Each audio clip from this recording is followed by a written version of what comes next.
For American workers, it is what is known as tax season. In fact, I just received my W-2, the record for the work I did last year, and I'm about to file my taxes. In other words, I'm adulting. Now, how many of you work? How many of you work a real job? As teenagers, it is something that you should consider, and I will tell you in this speech why. It's a good time to be a worker. The current unemployment rate is at an all-time low, 3.9%. In economic terms, that's considered full employment, which means if you want a job, you can get one. Teenagers, however, don't seem to want to work. According to a 2018 study by Pew Research, the percentage of teens working summer jobs dropped a whopping 21.5% since 1948, and the year-round rate of teen employment also dropped 16%. The question I would ask is why? Why don't teenagers want to work? Halfway through my sophomore year, I decided it was time for change. It was time to break my mundane routine and to step out of my comfort zone. I racked my brain and searched the internet longing for something that would spark my curiosity. I stumbled upon several job application websites: LinkedIn, Glassdoor, Craigslist. I settled on Indeed.com.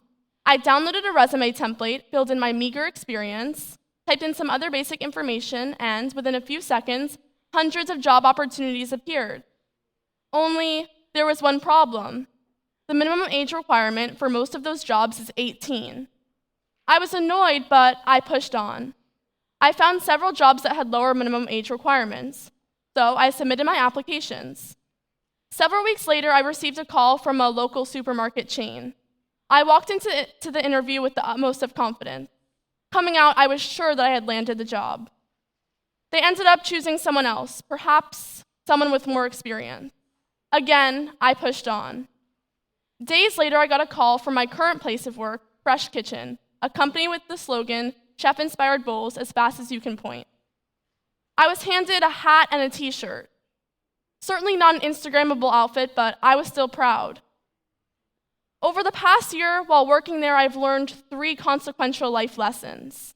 First, how to truly multitask, and no, not the kind with AirPods and a math problem, the kind of multitasking where you really have to handle several demands, prioritize them, and fulfill them. Second, I learned the meaning of responsibility, and again, I'm not talking about homework. In the real world, responsibility means that if you drop the ball, there are consequences that affect others. Third, I now understand empathy, and it's not an abstract concept. Empathy is not just walking in someone else's shoes, it's fitting into those shoes so that you can feel its soul. These are 3 lessons I never could have learned in the classroom alone. Let me take you back to the first day on the job. I was introduced to my trainer, aka a college guy who would quickly list out everything I had to do. Greet the customer, "Hi, welcome to Fresh Kitchen." Next, ask what you can get for them, and the list goes on. I crammed my mind with a list of ingredients for each recipe. If you think cramming for a social studies test is hard, try remembering each of the ingredients for our wide selection of veggies: olive oil, salt, pepper, garlic powder, Parmesan cheese, broccoli, and, oh, by the way, this vegetable isn't vegan, but some of our other ones are. Now, you might think that such details are unimportant, but think about it. Missing an ingredient can be a matter of life and death because of food allergies, or an angry customer and therefore no tip.